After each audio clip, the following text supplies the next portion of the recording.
comencemos una nueva serie de mensajes, una nueva línea de pensamientos que he titulado Estampas de Amor.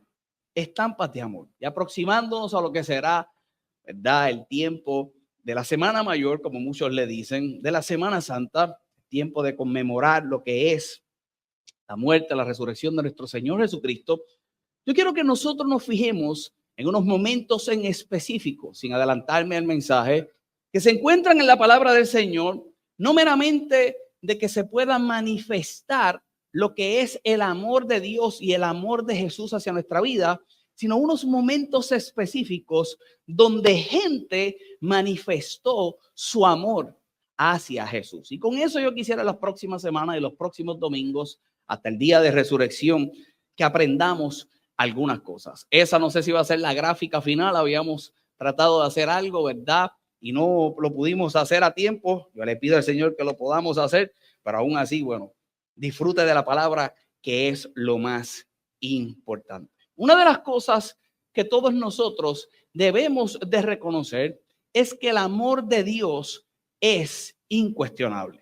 En nuestras vidas el amor de Dios es incuestionable, aunque pueden pasar sucesos que en algunos momentos específicos en nosotros nos hagan cuestionar el amor de Dios. Pero una vez más, como creyente, ninguno de nosotros debemos cuestionarnos el amor de Dios, cuando la palabra del Señor establece en el libro de Primera de Juan, el capítulo 4, el verso 7 al 9, amados, amémonos unos a otros, porque el amor es ¿de quién? De Dios. Y no solamente el amor es de Dios. ¿Qué dice?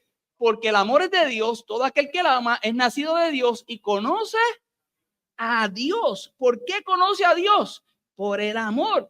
Verso 8, el que no ama no ha conocido a Dios, porque Dios es amor. Si Dios es amor, el amor de Dios es incuestionable.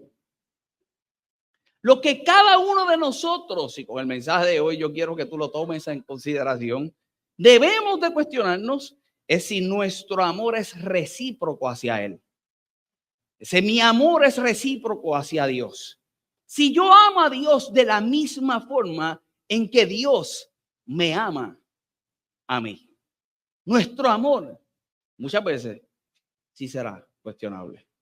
Con este video que voy a poner en la pantalla, yo voy a basar muchas de las ideas de mi mensaje en el día de hoy. Amén. Mira la pantalla.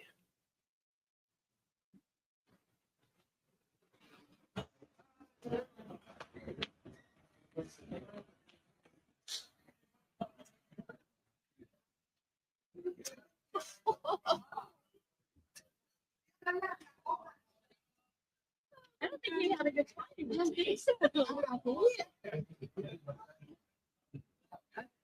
need a shave.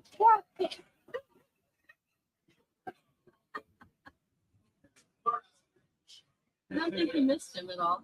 You need a shave.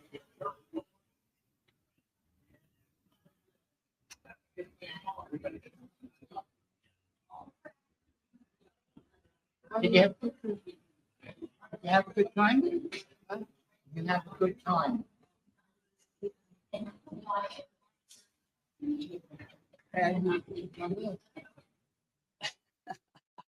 Pasaste un buen tiempo, le dice. Y parece que le dice, pero te extrañaba a ti.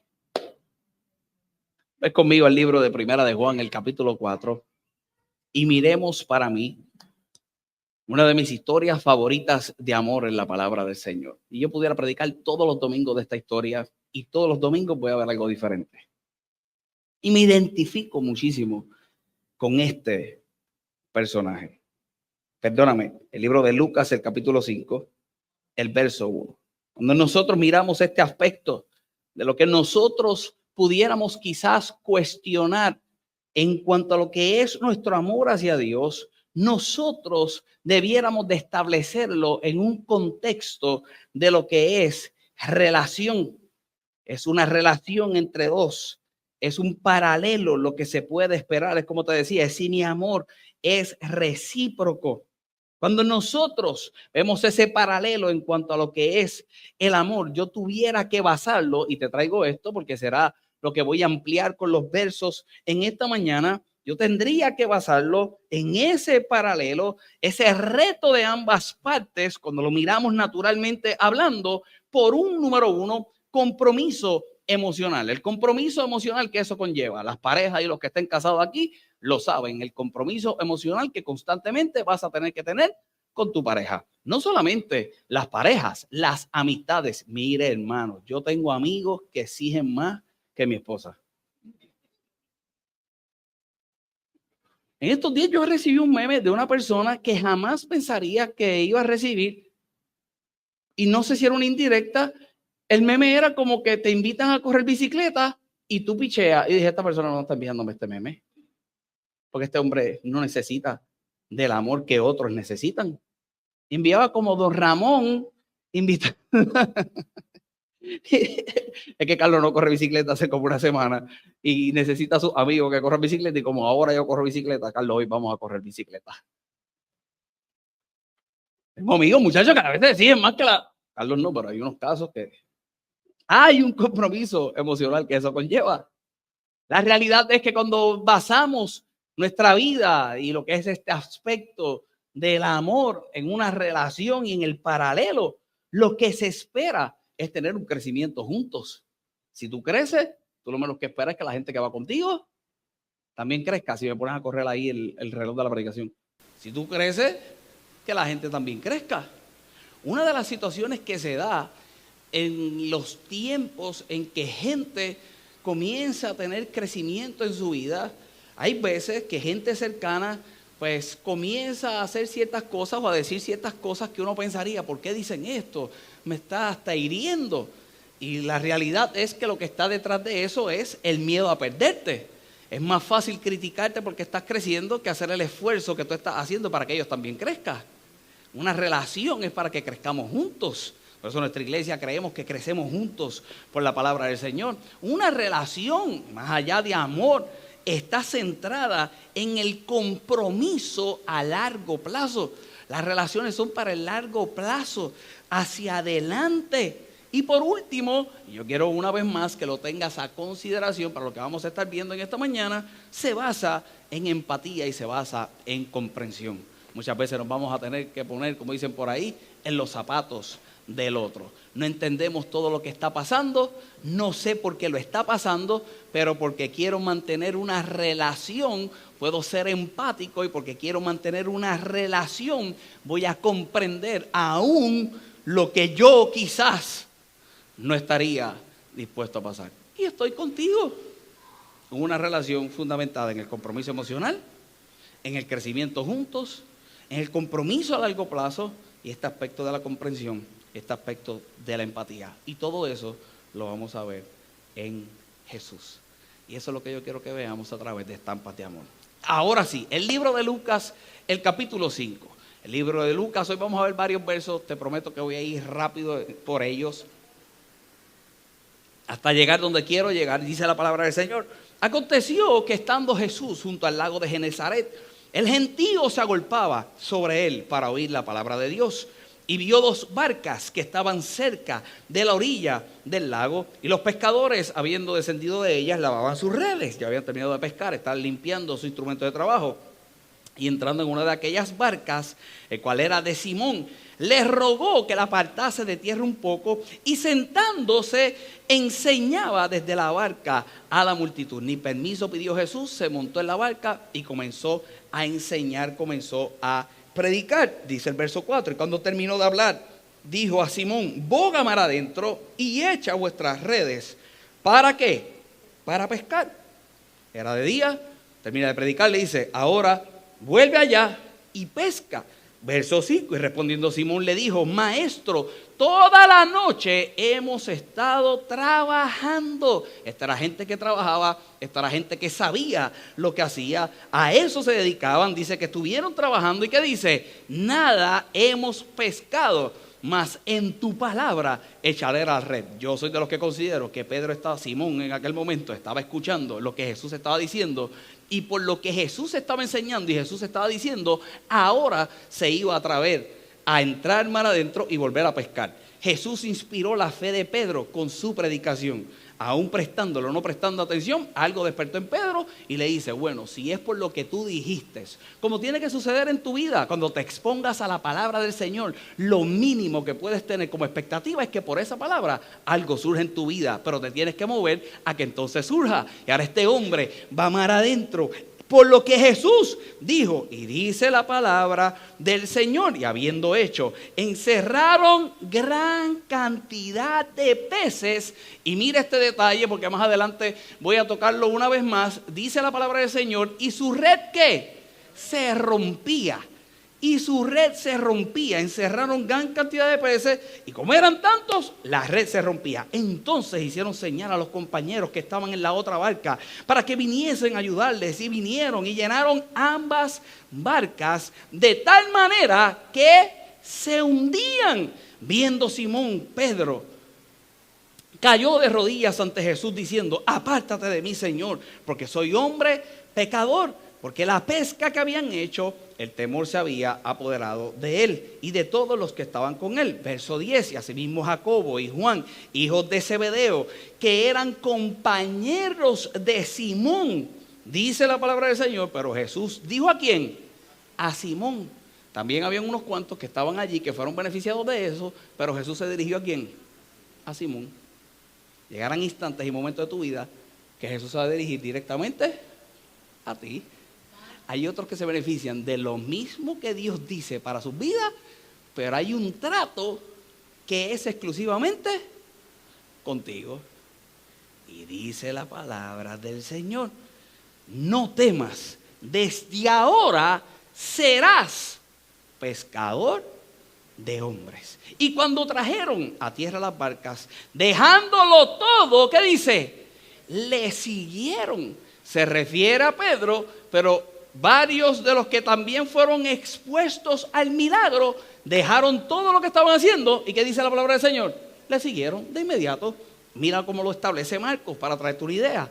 Acabando junto al mar, Marcos el capítulo 1, el verso 16 al 20. Acá, andando junto al mar de Galilea, vio a Simón y a Andrés su hermano, que echaban la red en el mar, porque eran pescadores. Y Jesús le dijo, venid en pos de mí y os haréis pescadores de hombres.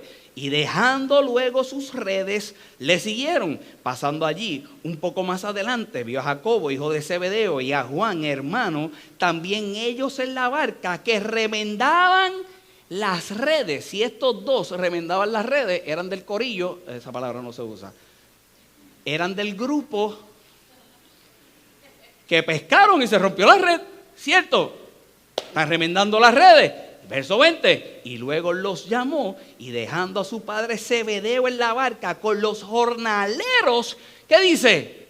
Le siguieron. Esta es la historia. Era una empresa en crisis, la empresa de Pedro, en crisis, trabajando toda la noche y no habían peces. Llega Jesús, se monta en la barca, utiliza las barcas y ahora le dice a Pedro, me prestaste las barcas, te pago. Le dice, pesca. Y cuando pesca, se multiplican los peces. ¿Cierto? Luego que le multiplica los peces, le dice, ahora me sigue. Después que te hace el milagro que podías estar pidiendo, ahora te dice que dejes el milagro y que le siguieras. ¿Cuánta gente viene a los caminos del Señor para que Dios le haga un milagro? Lo que pasa es que después que le hacen el milagro, no lo siguen. Perdón a la visita, yo no sabía que me iban a visitar. Pero te hacen el milagro y después que te hacen el milagro, te dice, sígueme. Porque siempre habrá algo más grande de parte de Dios. El milagro no es lo más grande que Dios puede hacer en tu vida. El milagro es parte de lo grande que Dios hace en la vida del hombre. Escucha lo que te voy a decir. Yo soy de los que considero que ese milagro no era para Pedro. Ese milagro era para los jornaleros. Ese milagro no era para Juan, era para el padre que se quedaba con los jornaleros. Porque si Pedro era el dueño de la empresa y ahora Jesús se lo iba a llevar, no iba a permitir que los que se quedaban en la empresa se murieran de hambre. Él le llena las barcas y le dice, ahí está la provisión de tu empresa, tú me sigues. Y ahora tú y yo trascendamos nuestra relación a otro nivel. ¿Cómo yo puedo actualizar eso a tu hoy? No sé, pero recíbelo. Es un milagro no necesariamente para él, una vez más. Es un milagro para su ocupación.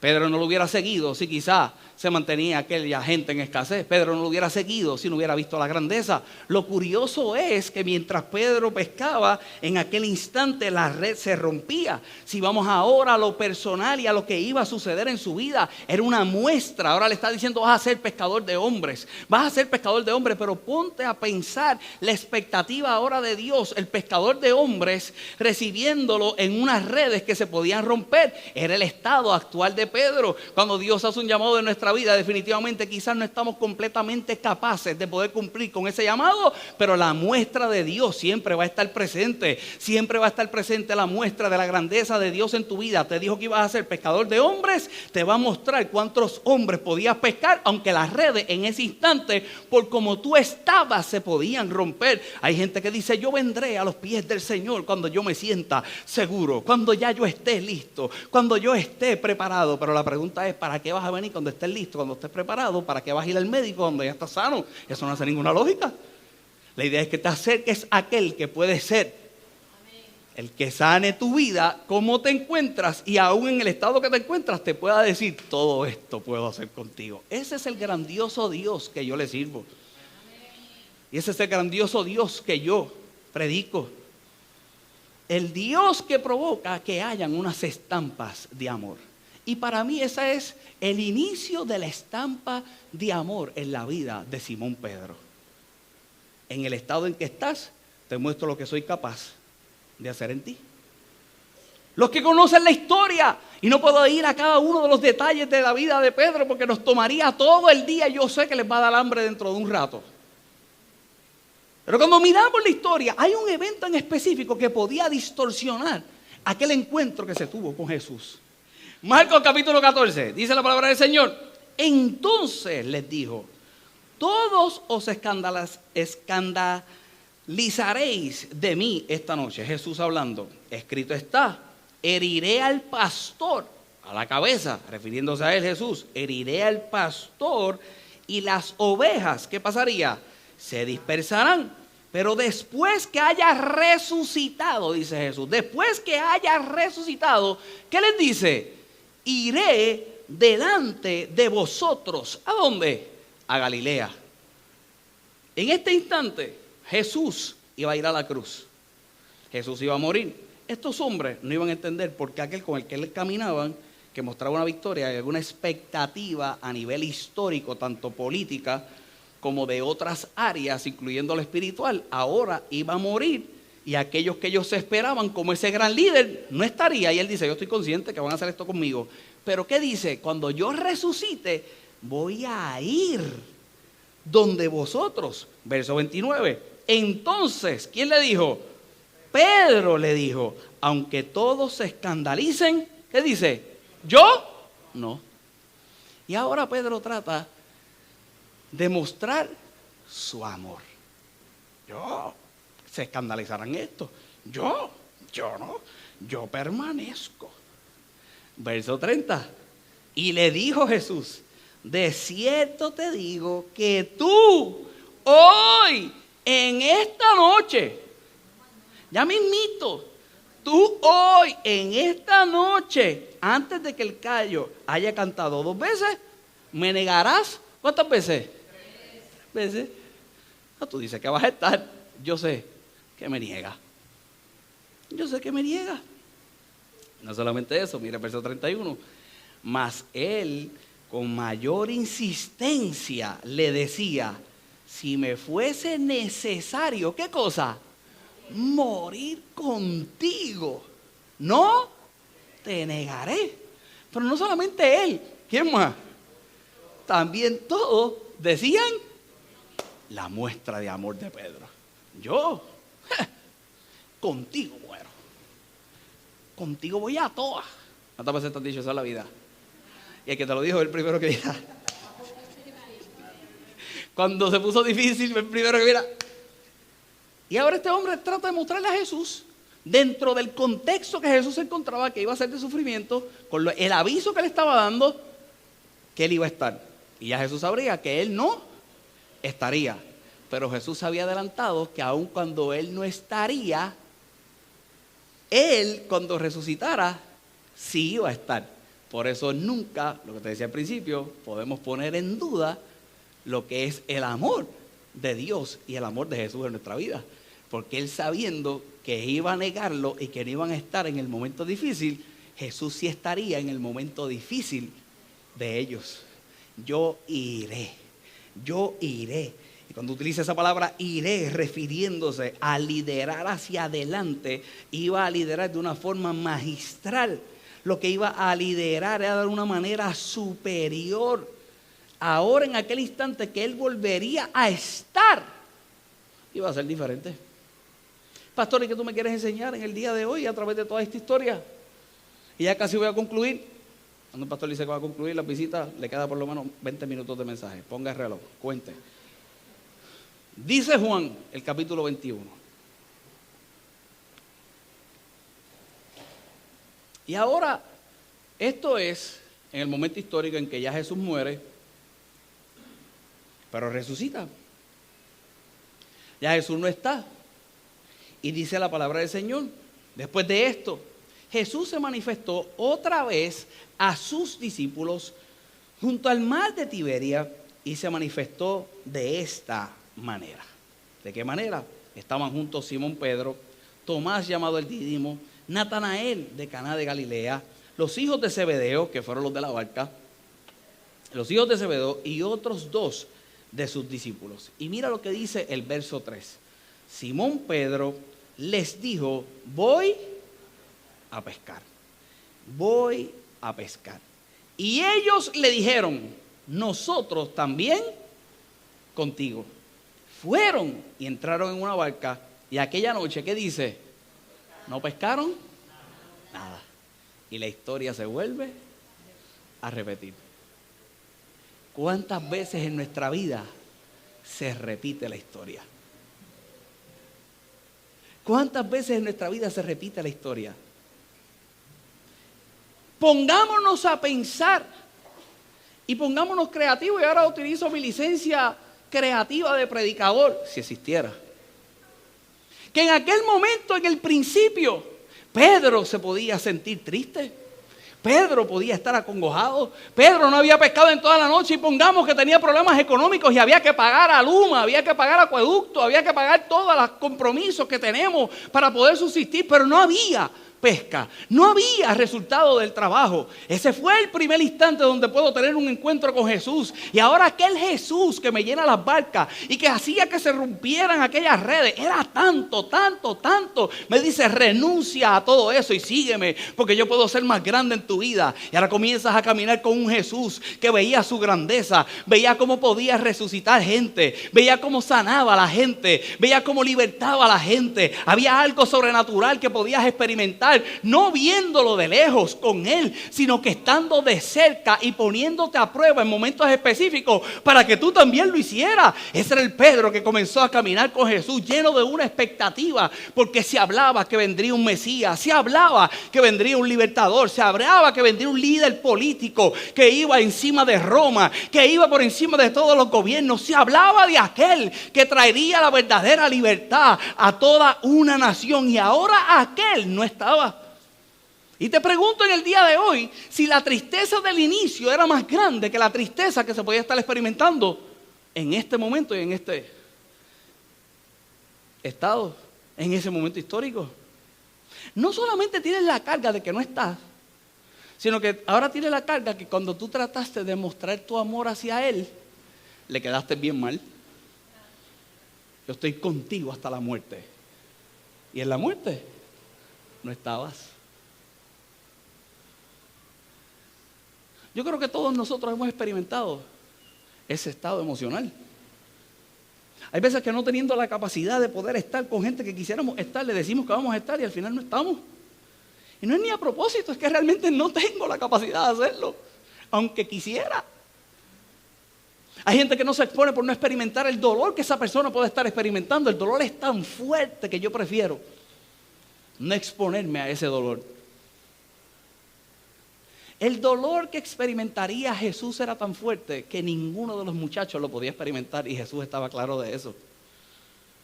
Jesús no tendría expectativa que estuvieran presentes en el dolor, pero yo sí creo que tenía expectativa que estuvieran presentes en el camino hacia el dolor. Pero el camino hacia el dolor se torna complicado. Los que conocen la historia saben que cuando Pedro se expone a aquel juicio, una de las cosas que comienzan a juzgar de él es que hablaba igual que Jesús. Lo curioso es, si pueden buscarle la palabra del Señor, no tengo el tiempo para poder buscar los versos, que lo que se está juzgando es como Pedro está maldiciendo. Así que hasta lindo maldecía. Él trata de convencer a la gente de que no era de los de Jesús maldiciendo. Y le dice, pero es que tú hablas igualito que ellos. Tú hablas igualito que ellos. Entonces no sé, no hay congruencia de que tú me digas que estás maldiciendo porque estés hablando igualito que ellos. Que cuando eso está dentro de ti, por más que tú quieres que salga, no sale. El que le ha servido una vez al Señor y ha tenido una experiencia con Dios, por más desastrosa que se encuentre su vida, lo que está dentro de él nunca sale. Y aún en los sitios que se mete, habla diferente. Este curita que está aquí, con ese que está allí, llegábamos a sitios que nos decían, ustedes dos no son de aquí. Ustedes dos janguean como de aquí, los queremos mucho, pero como que no pertenecen aquí. Estoy hablando de 20 años atrás, 25 años atrás, ahora yo soy un santo, oriola, alas y... Yo siempre hago esta historia. Un día viene un hombre que leía y que la gente... Yo siempre hago esta historia del negrito.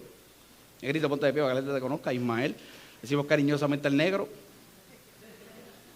Ese es mi hermano de toda la vida. Toda la vida. Toda la vida. Usted quiere saber las historias mías, pregúntesela a él, pero no se las va a decir para cuidar al pastor. Y un día estamos en este lugar. Yo me había ido y era una persona que leía y que la gente. Entonces cuando leía a la gente, les decía que era un tipo de animal. Algo así era, ¿verdad? Tú eres esto, tú eres lo otro. Le decía, tú eres un gato, porque esto, por lo otro. Esa persona te leía. Y cuando le toca el negro, y te estoy diciendo, hermano, que no era el mejor sitio, ni la mejor condición. Y cuando va donde el negro le dice, yo no puedo leerte. ¿Cierto, negro? Hay una luz que no puedo leerte. Yo no sé por qué rayos a mí me llegó a leer de lejos. Parece que mi luz no era tan de esto. Pero el tipo decía que yo era un águila. ¿Cierto? Yo ni me acordaba de eso y después el negro me lo acuerda. Que yo era un águila, que yo iba a volar, que gente iba a ver, bla, bla, bla, bla, bla. Y yo, pues al Dios que yo le sirvo era que estaba viendo. Porque de águila yo lo que tengo es quitarme las plumas y echar las nuevas. No pertenece. Pero aún en ese momento y en el estado en que te encuentras, lo de Dios siendo más grande siempre va a salir. Una vez más ponte a pensar cómo se podía encontrar emocionalmente este Pedro. Y Pedro tiene la reacción, y yo siempre que hago esta historia utilizo la misma retórica. Y es de mis favoritas una vez más en la iglesia, en la Biblia.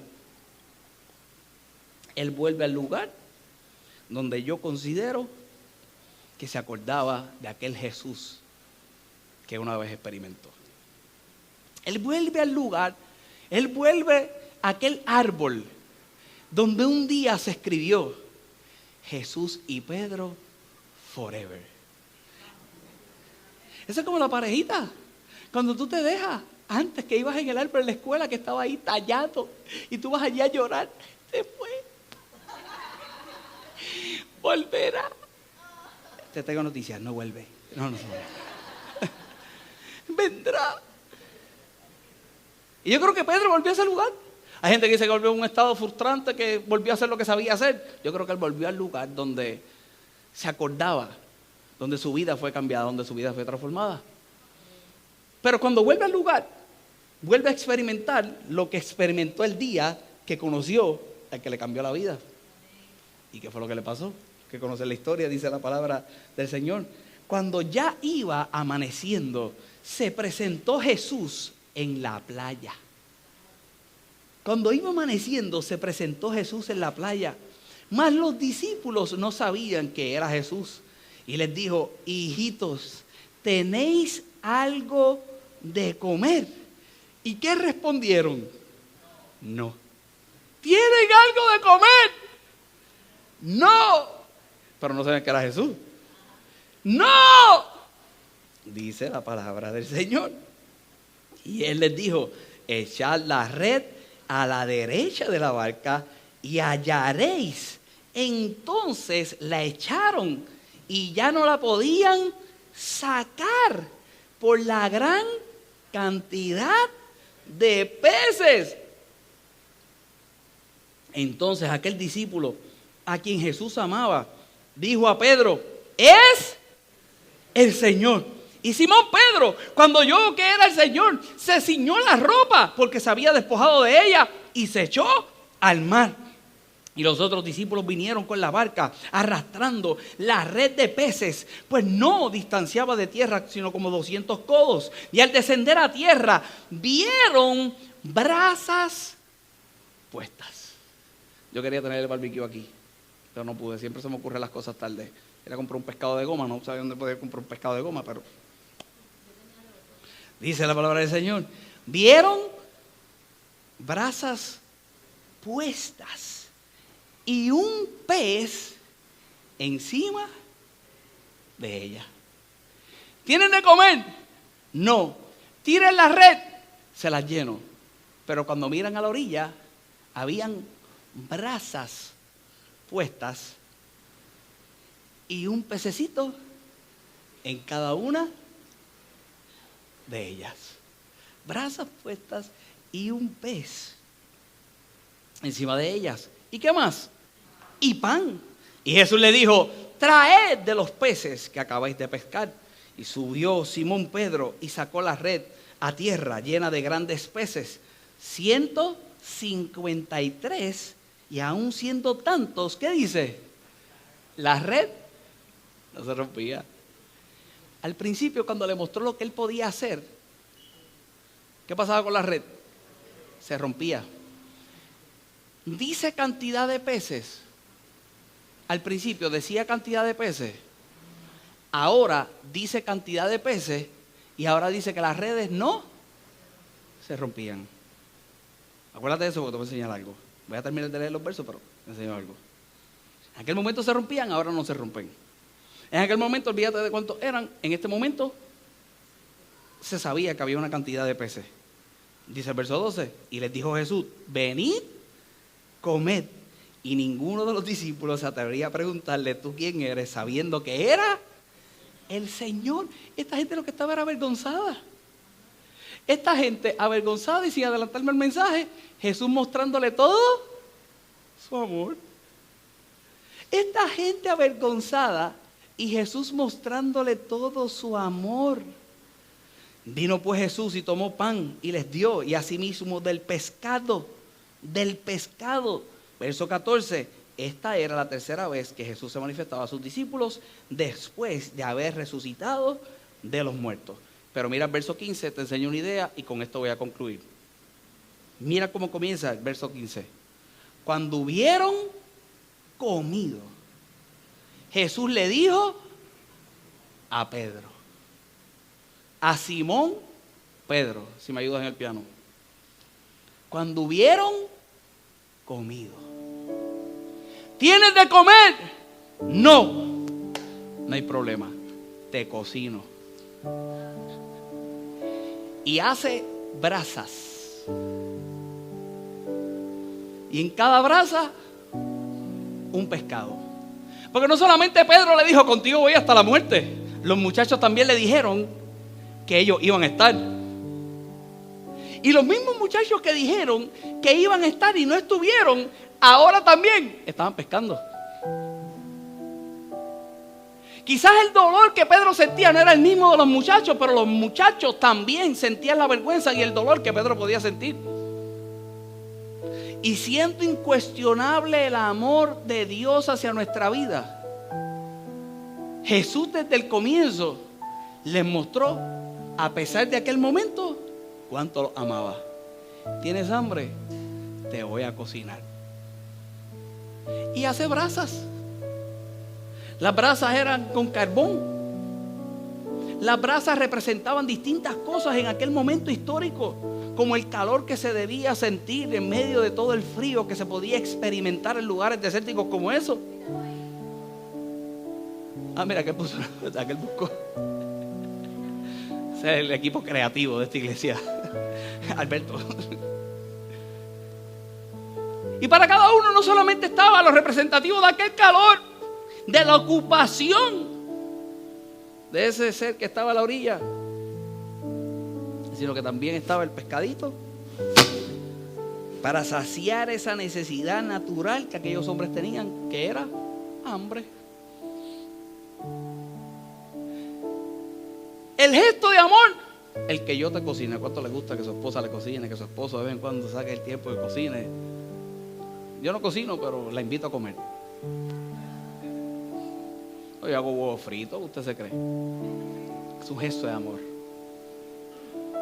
Y no solamente te prepara el pececito, te espera en la orilla, sino que ahora vienes con las redes llenas.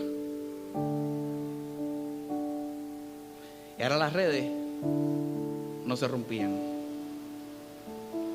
Avergonzados, pero llenos de amor.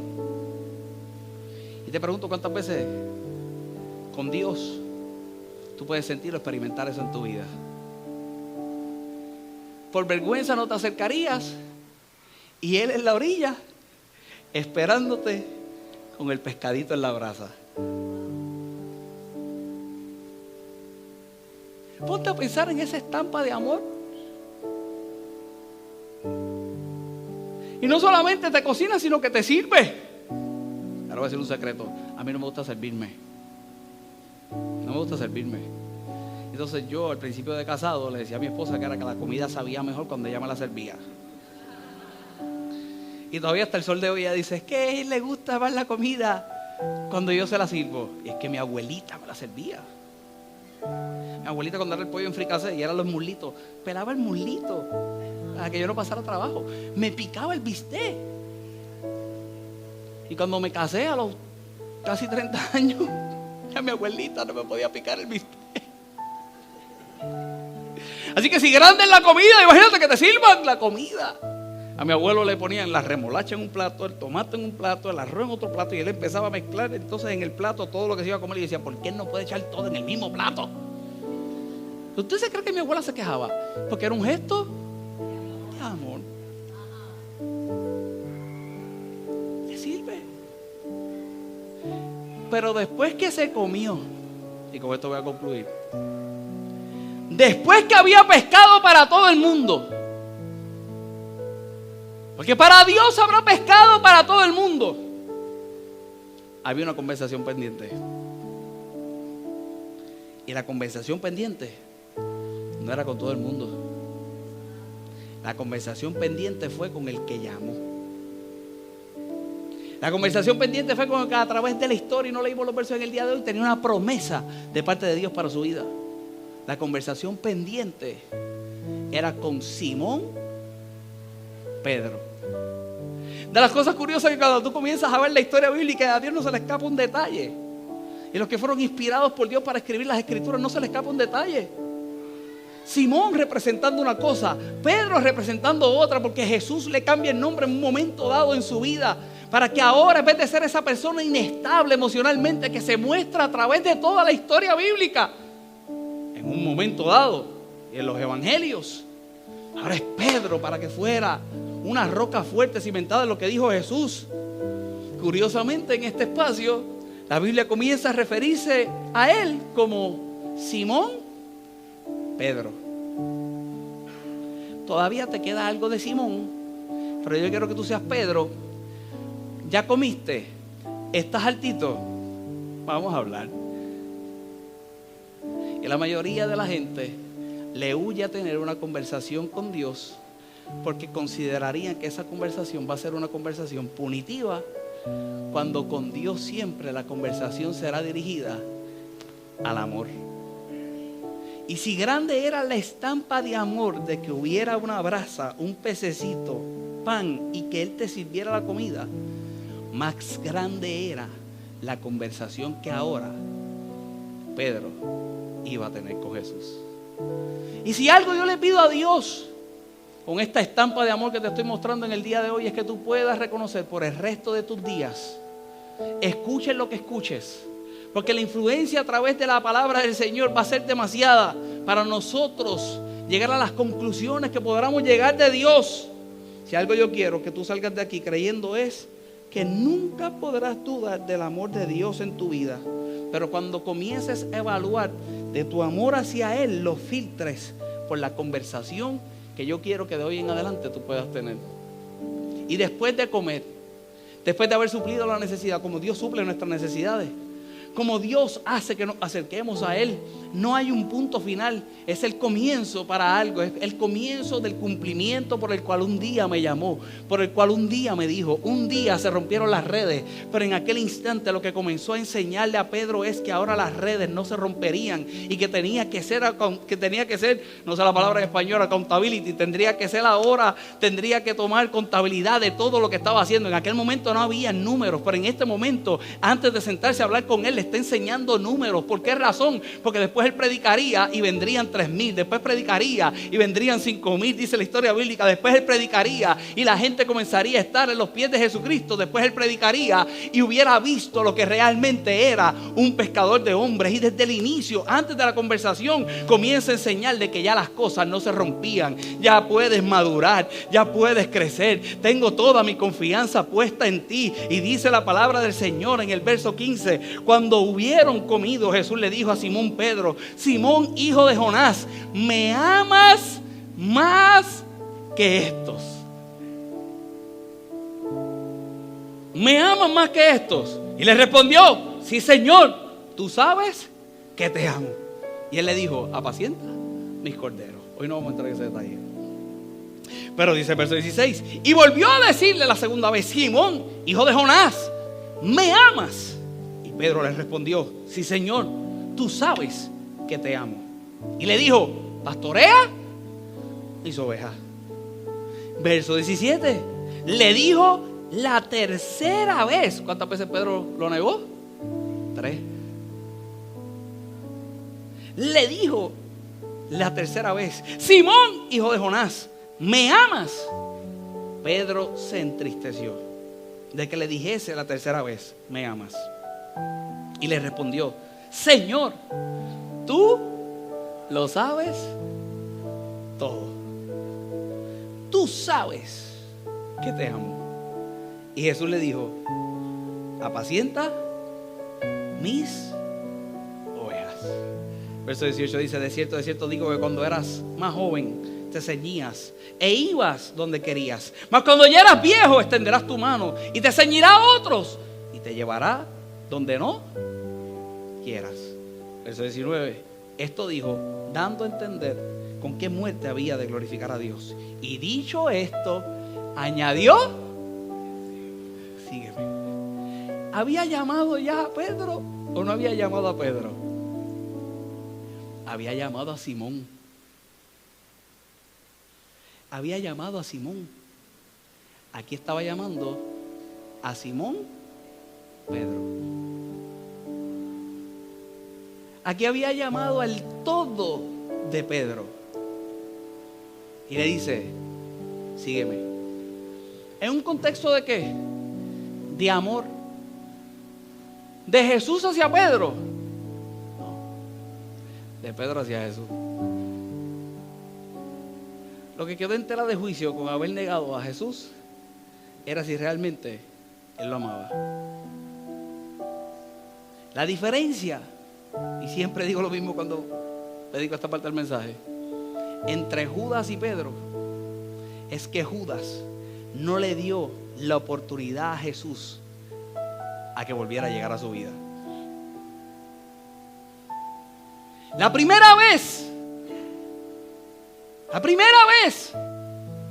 Pedro sale corriendo y llega donde Jesús. Jesús llega donde Pedro. Se aparece y Pedro llega corriendo donde él. La segunda vez, ahora Jesús quien lo busca, resucitado, esperando para brindarle todo su amor. Judas no esperó. Judas no estaba tan convencido de que Jesús pudiera llegar. Y los que conocen la historia saben lo que Judas hizo. Sígueme, le dice Jesús. Había una promesa, si te acuerdas lo que te dije al principio del mensaje, que él iría a Galilea. Él los iba a dirigir. Esta es la conclusión de aquella promesa. Y cuando Jesús le dice sígueme, lo que le está diciendo es: ven a mi camino, ven a mi vida, ven a lo que yo he experimentado. Pedro no iba a poder ser capaz de ir a lo que Jesús había experimentado si no podía estar completamente consciente de todo el amor que tendría que tener hacia Jesús. Si hay una estampa de amor que yo quiero que tú recibas en el día de hoy, no es una vez más toda la muestra de ese amor de Jesús con aquel banquete. Es esta conversación que tendría Jesús con Pedro para que ahora Pedro pudiera mostrar su amor. Todas las áreas de su vida las tendría que involucrar hacia Jesús.